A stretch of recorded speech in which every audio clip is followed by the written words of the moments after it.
Шүүхэн шийдвэр гүйцэтгэх ерөнхий газрын харьяа 427 дугаар нээлттэй хаалттай орох анги үзүүлж байна.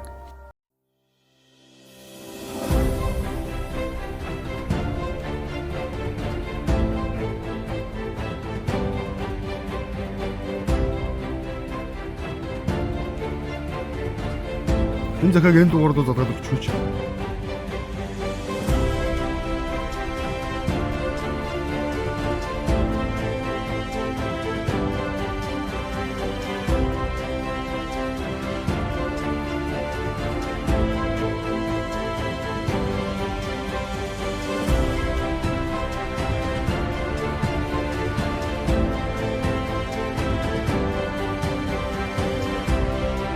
Өнгөрөх 2025 оны байдлаар төр хугацааны эргэлт уулзалтаар 1479, удаа хугацааны эргэлт уулзалтаар 526, нийт 2005 иргэн гадна шалган нэвтрүүлэх байрнаас захиргааны байр хүртэлх 620 м зайд нэвтрэх хөдөлгөөн хийж, дээрх хөдөлгөөний үед хоригдлолтой хууль бус уулзалт хийх, хуулиар хоригдсон эзүүл дамжуулах зэрэг эрсдэлт нөхцөлийг бий болгож байв.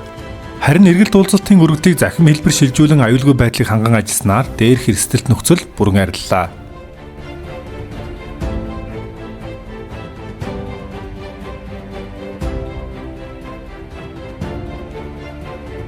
Нэг хүний сэрэмж, нийтийн аюулгүй байдал.